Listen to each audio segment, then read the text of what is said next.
Here's a summary of some of the latest developments in Gaza and the West Bank, and we'll also share some reportage highlights from the Electronic Intifada's contributors there. Israel continued to pound areas across the Gaza Strip this week, including in the north and south, and in the central areas near where so-called humanitarian pauses were in place as parents and caregivers brought their children to be vaccinated against polio. The vaccination campaign began on Sunday in Deir al-Balah and other areas in the central Gaza Strip. The Palestinian Ministry of Health in Gaza reported on Monday that medical teams were able to vaccinate nearly 160,000 children within the first 2 days of the campaign, praising the well-attended turnout from parents and caregivers. By today, nearly 180,000 children have been vaccinated. The massive effort will now move to northern and southern Gaza. On Wednesday, Al Jazeera reported that Palestinian children were being vaccinated in Deir al-Balah amid loud explosions in Burej and Maghazi refugee camps, which were excluded from a humanitarian pause in fighting and the vaccination campaign. On Tuesday, our contributor Abu Bakr Abed reported that there were at least 3 attacks in Deir al-Balah, with Israeli warplanes, quote, hitting the territory in the morning hours, with tanks bombing sporadically, striking the eastern parts. On Saturday, Israel again bombed the Al-Ahli Baptist Hospital in Gaza City. Israeli airstrikes targeted the Safad school, also in Gaza City, on Sunday. The school has been used as a shelter for displaced families, and at least 4 people were killed in the attack. Other airstrikes were reported in Nuseirat and Jabalia refugee camps over the past few days.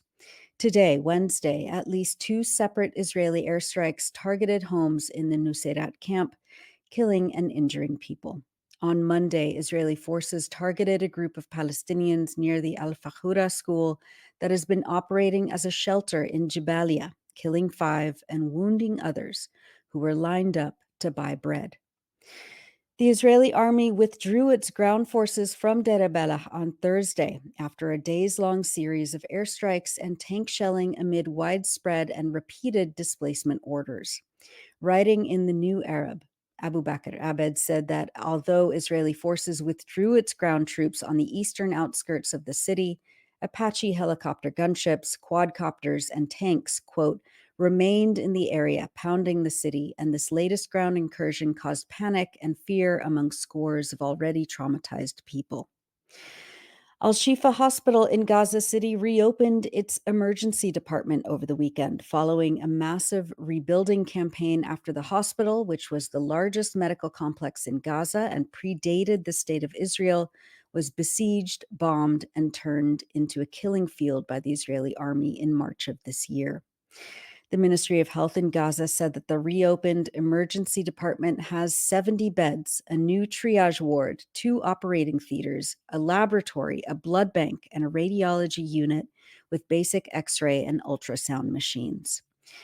Though the reopening of Al-Shifa Hospital's emergency department is a relief to many patients and healthcare providers in northern Gaza, it is still a daunting task to acquire basic medical essentials such as gauze, antibiotics, and baby formula. According to the United Nations, Israel almost doubled its previous rate of denials of entry to humanitarian aid missions in August compared with July. Aid groups say that approximately 1,600 trucks full of essential medicines, health and hygiene supplies, and food are currently stuck at crossing points along the Gaza boundary with no progress on their movement. Israel's repeated and incessant displacement orders, which are pushing Palestinians into an ever-shrinking corner of Gaza, have also impacted storage warehouses for humanitarian aid, the organizations say. Additionally, the severe damage to key infrastructure, including roads, water, and sanitation, along with the risks of unexploded ordnance, have impeded or prevented deliveries of humanitarian aid altogether. On Friday, more than 24 international aid organizations warned of an imminent collapse of the humanitarian response in Gaza, which would leave millions of civilians without aid. Doctors Without Borders, Médecins Sans Frontières, reported last week that for 3 months, the organization's Gaza team has been trying to import 4,000 hygiene kits containing, quote, basic everyday items such as soap, toothbrushes, shampoo, and laundry powder, adding that the scarcity of such essentials have made them prohibitively expensive for people in Gaza to buy. Quote, for 3 months, importation of these kits have been blocked by the Israeli authorities, the medical group stated. Just days after Israeli soldiers shot 10 times at a clearly marked World Food Program vehicle, which was part of a convoy whose movements had been fully coordinated with the Israeli army, an Israeli airstrike on Thursday killed 4 Palestinians in front of an aid convoy carrying food and fuel to the Emirati Red Crescent Hospital. Quote, the Israeli airstrike was carried out without any prior warning or communication, the aid group ANERA stated. This week, like every week, we published a number of extraordinary features by our writers in Gaza. Huda Skeik, an English literature student, a writer, and a video maker, wrote a personal narrative about being stuck in her second year of studies. Her university, the prestigious Islamic University of Gaza, was bombed and destroyed in October. She says that online classes have opened, but she decided against enrolling since she's displaced in a tent in Nuseirat in central Gaza with about 20 other people. The internet is slow, she writes. There's constant noise around me. There are unexpected evacuations, and my mental health is devastated. Quote, to pursue learning and education at this moment in time, during this genocide, now feels like an act of resistance and reclamation. The familiar rhythms of academic life have been upended, replaced by an environment where safety is a luxury and the sounds of conflict are a constant reminder of our reality. To sit at a desk and read is no longer a possibility, but a symbol of a past life that feels increasingly out of reach. Sometimes looking back is painful. I think about last year when I was reciting Tamim al-Barghouti's poem in Jerusalem at the annual festival held by the English department, where students would recite poems, sing, or act in plays. It was a chance for us to face our fears and come out of our shells. I remember the pride I felt while on stage and the applause that came after. You are all shining stars of the English department, the head of the department told us. I felt hopeful and determined that the future I envisioned for myself would be a reality. I didn't enroll in classes, but I'm still studying and learning. A friend and I even set aside Fridays to talk about what we've learned during the week, like our own independent study.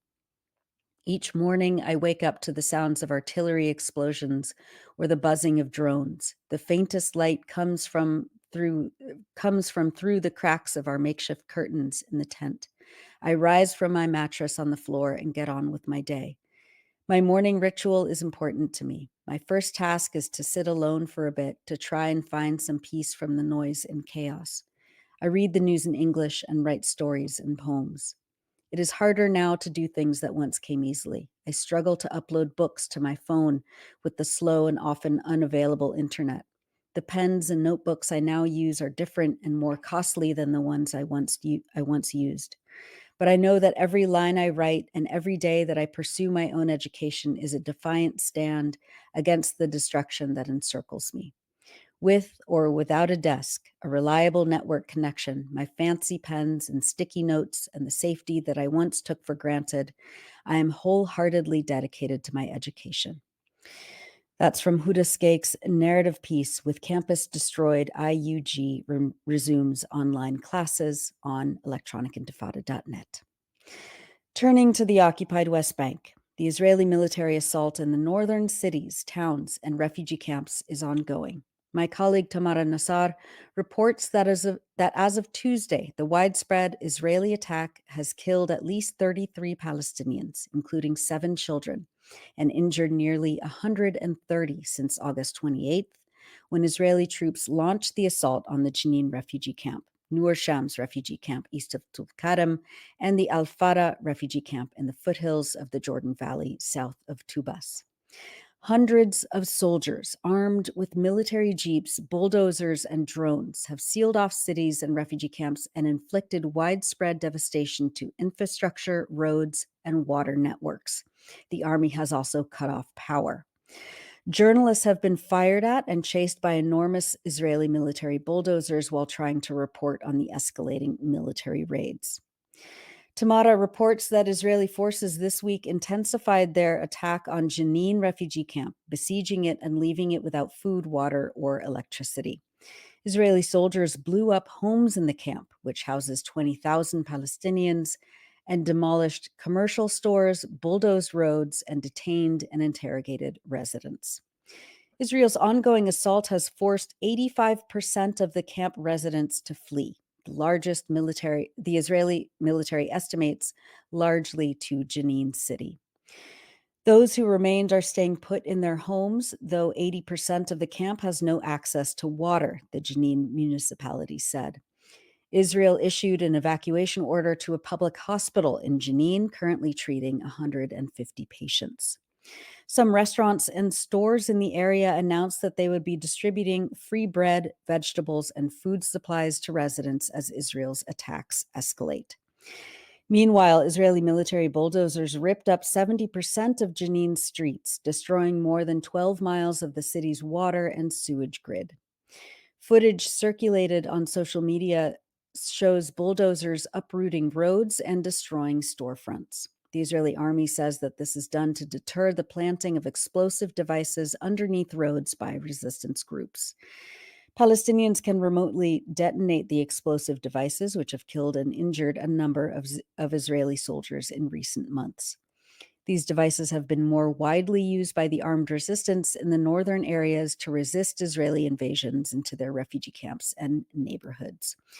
That's all from Tamara Nassar's report. Lethal Israeli assault destroys 70% of Jenin's streets. And she wrote a piece earlier this week as the attacks were beginning. Israel's intensifying killing can't defeat West Bank resistance, both on electronicintifada.net. In the southern occupied West Bank, Israeli forces shot and injured a 7-year-old Palestinian boy and a 22-year-old man during a raid in Al Khalil, or Hebron, on Tuesday evening. Both were shot in the legs. Nearby, also on Tuesday evening, dozens of Israeli settlers blocked access into and out of the town of Idna, shouting slogans calling for the forced expulsion and killing of Palestinians, according to the Wafa news agency. Other settlers gathered near the entrance of Al-Dahriya village, closing the road and shouting genocidal slogans against Palestinians. On Monday, Israeli settlers set fire to large parcels of land in the village of Al-Luban al-Shakia, south of Nablus, according to Wafa. The head of the village council told Wafa that settlers set fire to olive tree fields near the road between Ramallah and Nablus. The olive harvest season is set to begin in just a few weeks.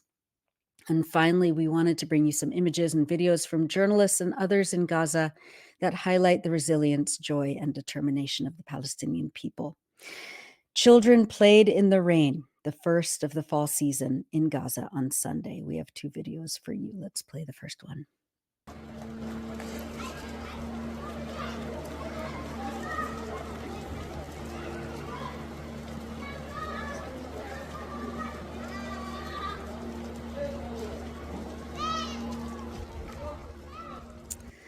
And here's another video of kids in a school turned shelter playing in the rain, also on Sunday.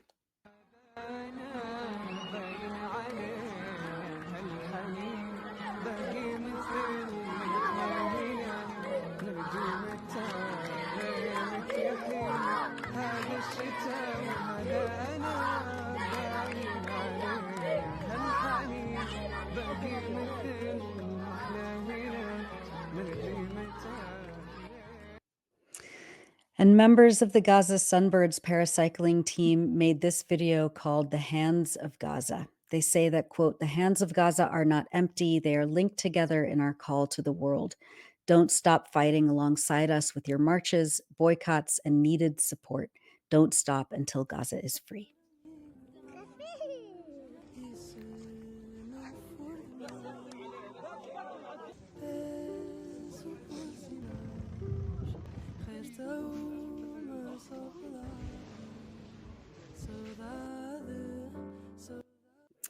That's from Gaza Sunbirds. And that's it for the news roundup. As always, go to electronicintifada.net for much more, especially to read our new features by our brave writers in Gaza.